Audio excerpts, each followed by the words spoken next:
Boleh. Ya.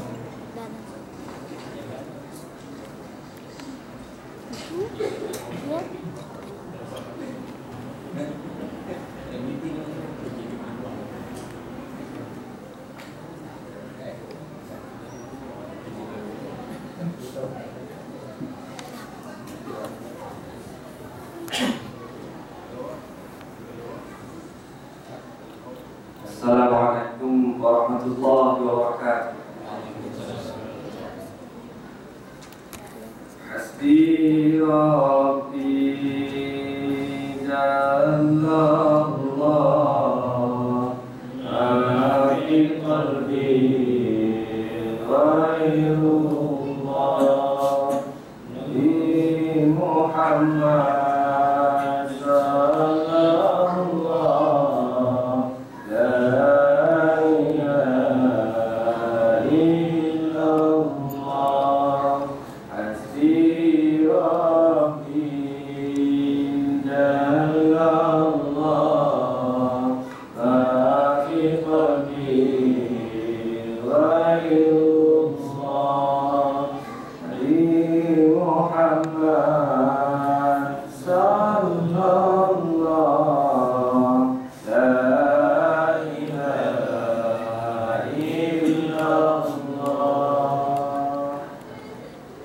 Bismillahirrahmanirrahim. Alhamdulillahi Rabbil Alamin. Wassalatu wassalamu ala ashrafil anbiya wa mursalin wa ala alihi wa sahbihi ajma'in. Subhanaka la ilma lana illa ma 'allamtana innaka antal alimul hakim. Rabbi shrah li sadri wa yassir li amri wahlul 'uqdatam min lisani yafqahu qawli. Amma ba'd. Terima kasih kepada yang berbahagia pengerusi majlis, pengerusi surau, kepada Ustaz Khairul, juga ahli jawatan kuasa, tuan-tuan imam, tuan-tuan bilal, ustaz-ustaz, para alim ulama, ibu-ibu, ayah-ayah muslimin dan muslimat, juga tidak dilupakan adik-adik para remaja yang dirahmati rahimakumullah. Alhamdulillah, kesyukuran kita panjatkan kepada Allah Subhanahu wa taala yang masih lagi sudi meminjamkan nikmat umur kepada kita. Malam ni malam ke-19. Masya Allah, begitu cepat masa berlalu. Kita telah melalui 18 hari bulan Ramadan Al-Mubarak. Alhamdulillah. Jadi kita banyak-banyak syukur kepada Allah SWT. Syukur kepada Allah yang sudi meminjamkan umur kepada kita. Semalam saya menghadiri satu apa ni panggil solat jenazah kawan. Anak dia baru lahir kemarin, meninggal semalam jam 11.40 pagi. Jadi Allah bagi dia pinjam 1 hari untuk hidup. Tak sempat buat apa-apa, tapi dijamin masuk syurga insya-Allah. Sebelum tu minggu lepas, kawan anak dia umur 36 minggu dalam kandungan, meninggal. Lahir-lahir dah tidak bernyawa. Nah, ceritanya bahawa kita ni syukur kepada Allah SWT. Allah SWT bagi umur setakat yang ada ni, boleh buat amal ibadah kepada Allah SWT. Kita harap semoga Allah SWT memanjangkan umur kita sampai akhir bulan Ramadan insya-Allah.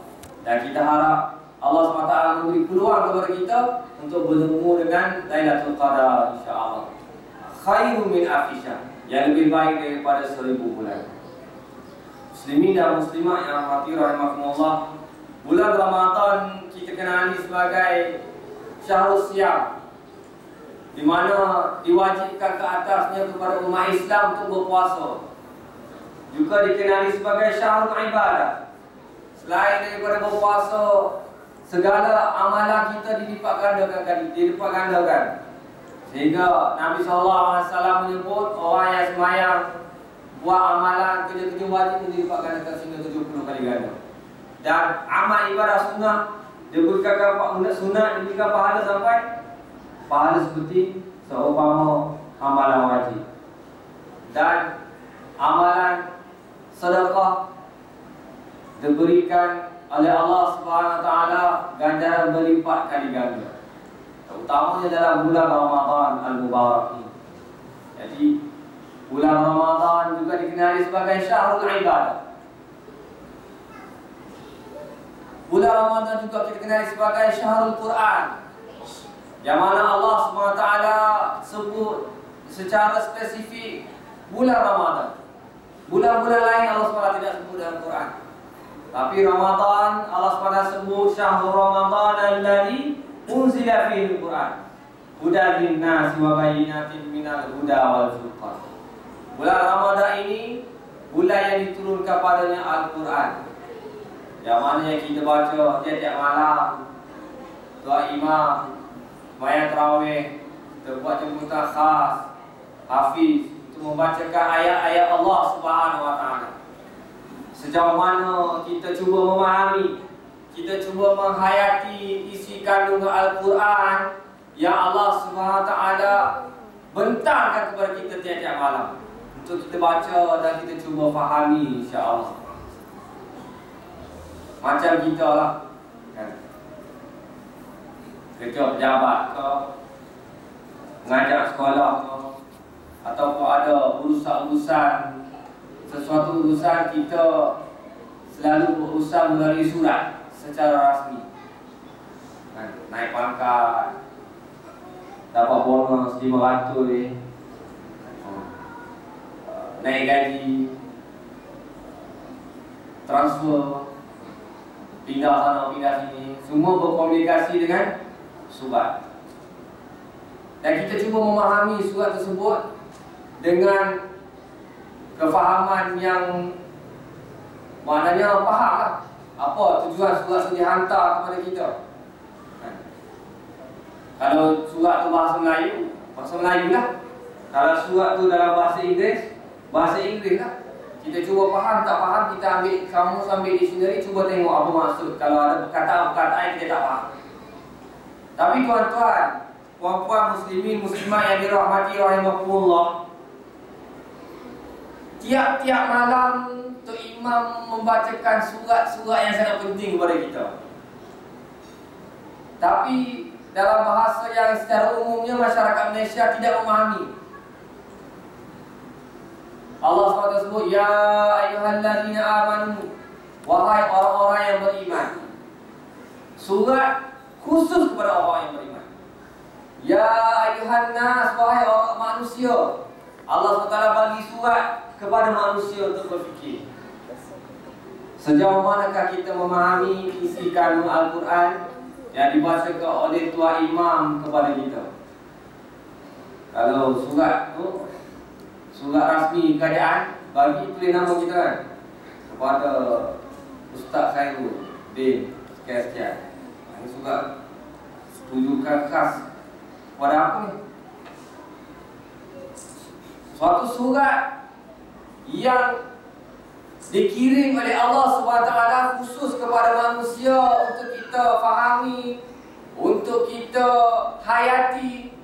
Dari sebuah jauh manakah kita ni sebagai umat Islam mengambil iktibar dalam bulan Ramadan ini, ayat-ayat Allah SWT yang dibentangkan oleh Tuan Imam. Tadi baca surah Ali Imran, Masya Allah, begitu mertu sekali. Kita dapat fahami setiap baik-baik perkataan yang disampaikan oleh Tuan Imam kepada kita, untuk kita fahami dan kita amalkan insya-Allah dalam kehidupan kita. Ramadan alladzi unzila fihi al-Quran hudan linnas, menjadi petunjuk kepada manusia, menjadi panduan kepada kehidupan manusia. baik kita sebagai seorang individu ataupun kita pengamalan penghayatan dalam keluarga, macam mana penghayatan kita dalam masyarakat berlandaskan Al-Quran, macam mana penghayatan kita dalam sistem-sistem yang ada dalam negara kita berlandaskan Al-Quran, sistem ekonomi, sistem sosial, sistem politik, sistem komunikasi, sistem pendidikan, sistem pentadbiran, segala-galanya ada di dalam Al-Quran Karim. Hudan linnas, menjadi petunjuk kepada kita sebagai manusia di atas bumi Allah Subhanahu Wa Taala. Sedikit serapan nilai-nilai yang kita dapat pada malam ini yang dibacakan oleh Tuan Imam, bila mana Allah Subhanahu Wa Taala menceritakan tentang satu kisah yang menarik yang berlaku dalam bulan Ramadan Al-Mubarak, yang kalau ikut kalender dia berlaku semalam pada tanggal 17 Ramadan tahun kedua Hijrah. Allah SWT cerita tadi dalam surah Ali Imran yang Tuan Imam baca. A'udzubillahi minasyaitonirrajim. Walaqad nasarakumullahu bibadrin wa antum adillah fattaqullaha la'allakum tashkurun. إذ تقول للمؤمنين ألن يكفيكم أن يمدكم ربكم ب3,000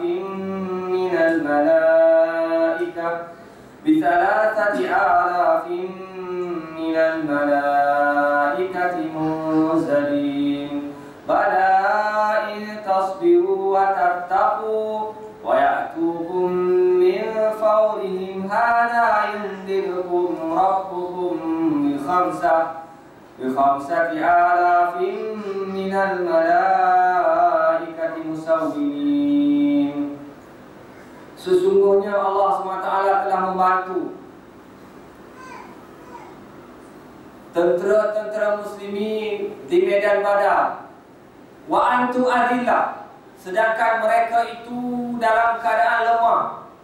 Fattaqullah, maka bertakwalah kepada Allah Subhanahu Wa Taala.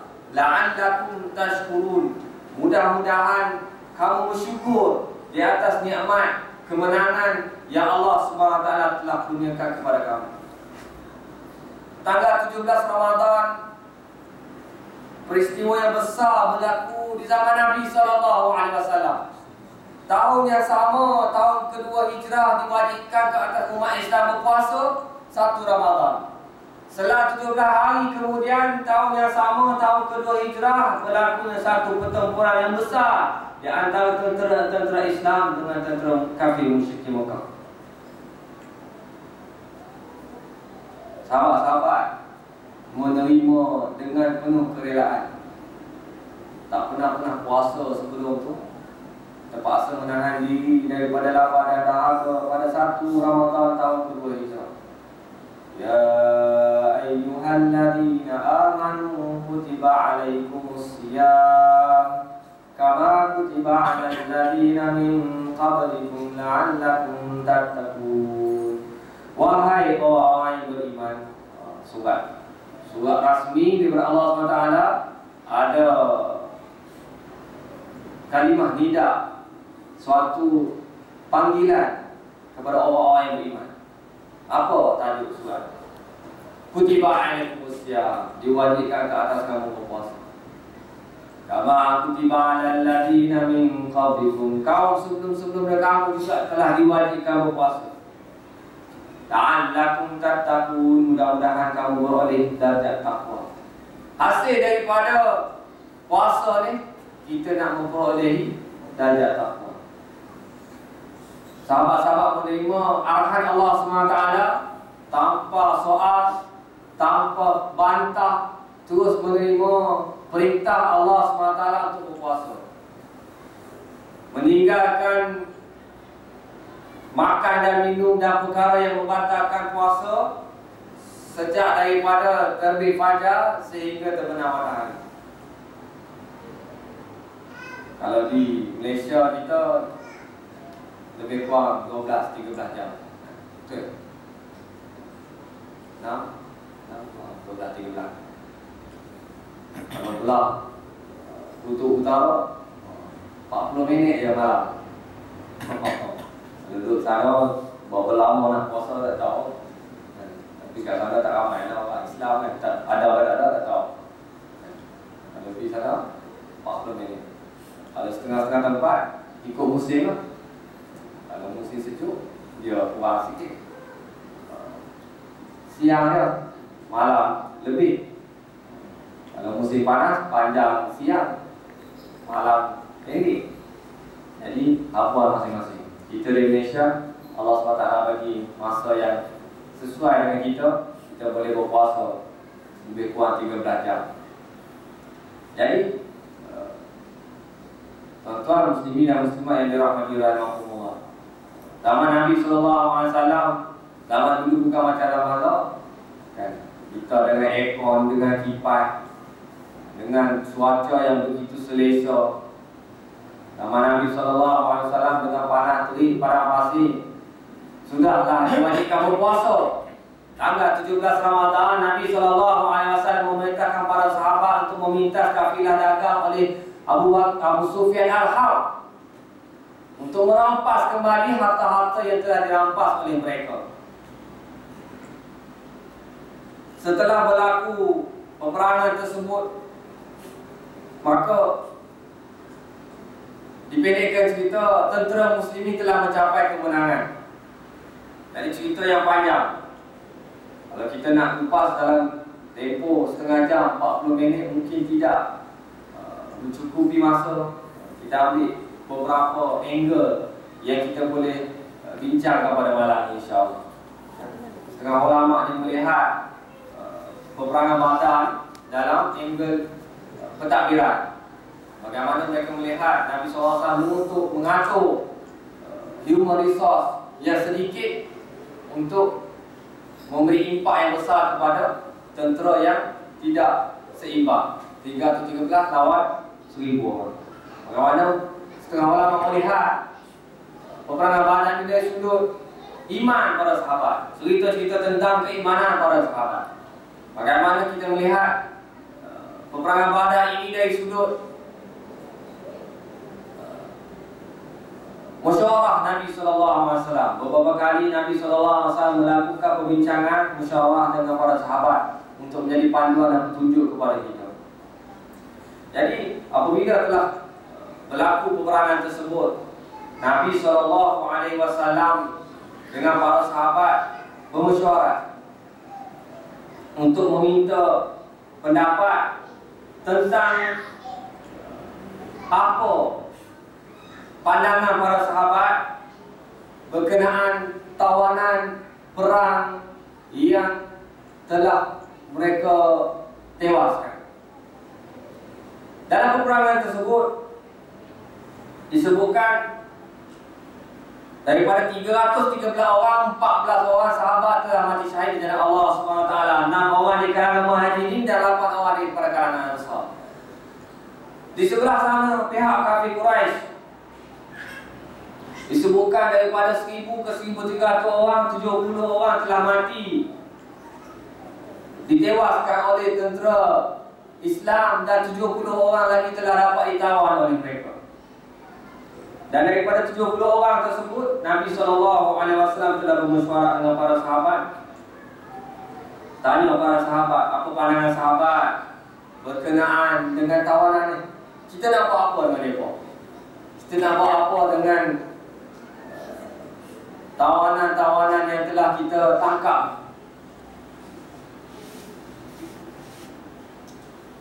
Mereka dilayan dengan baik.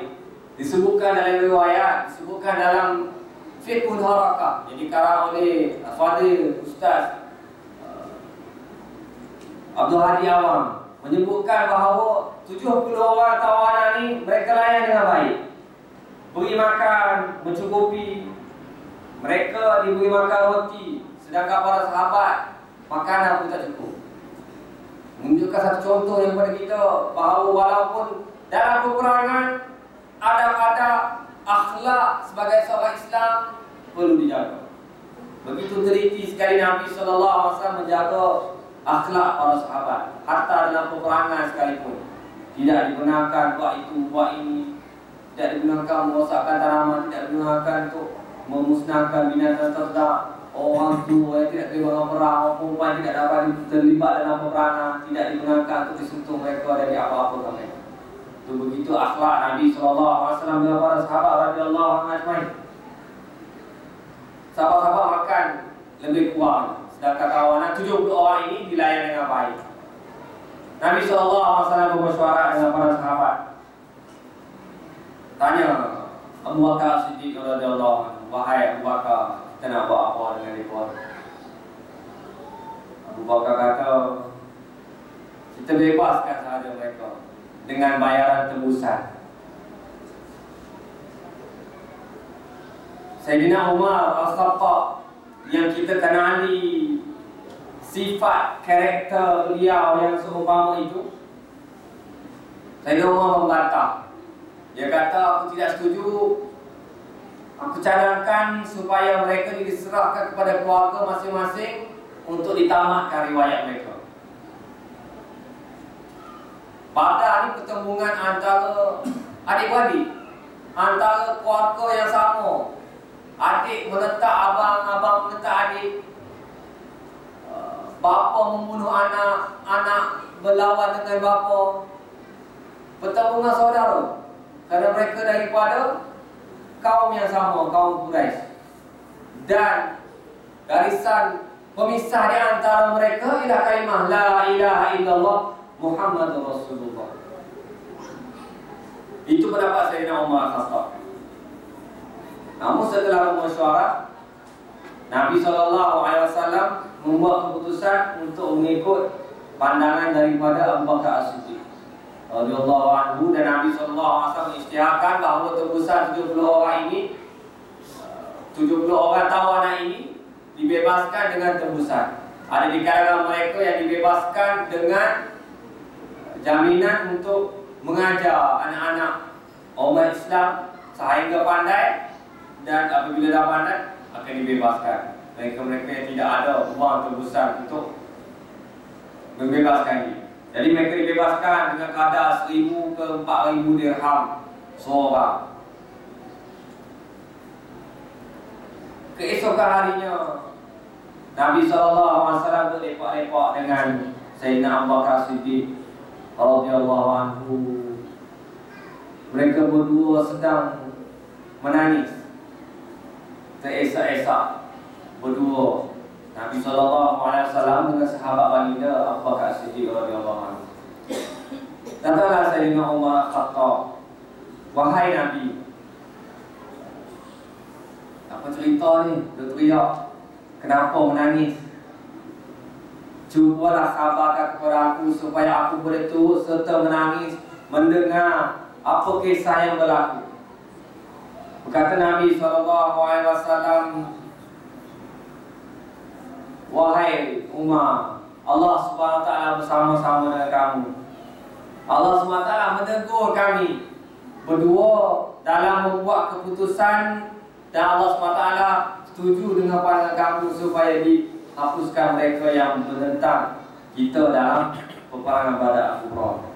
Lalu Allah SWT menurunkan satu ayat daripada surah Al-Anfal yang menerangkan auzubillahi minasyaitonirrajim. Maka li nabiyyin an yakuna lahu asra hatta yuskhina fil ard. Turiduna 'aradad dunya wallahu yuridul akhirah wallahu 'azizun hakim.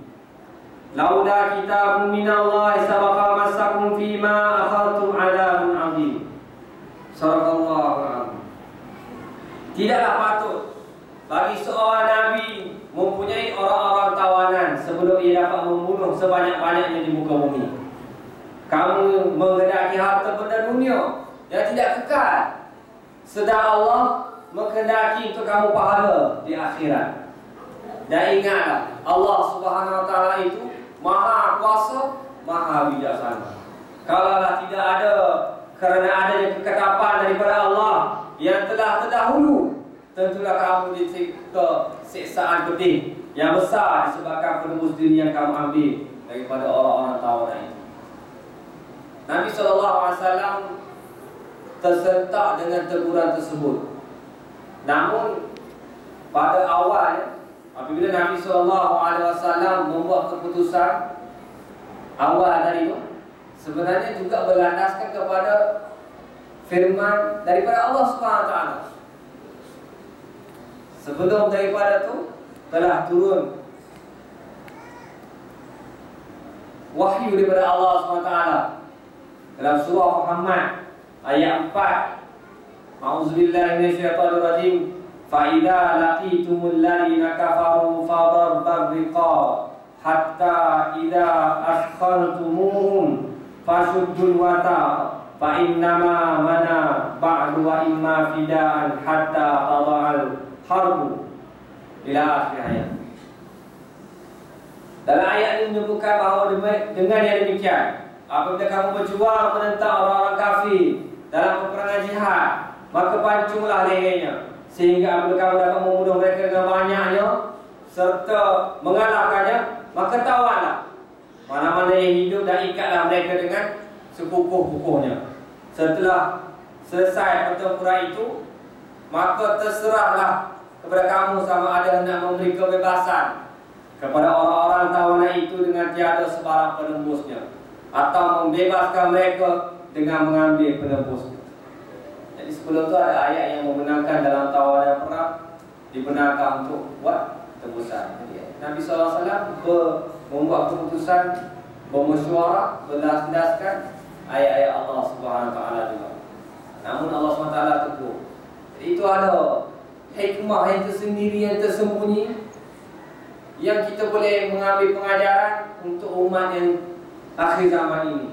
Bagaimana kita menghadapi sesuatu situasi. Antara contoh Nabi SAW tunjuk dalam amal jama'i, dalam gerakan Islam, dalam jemaah, kena ada mesyuarah.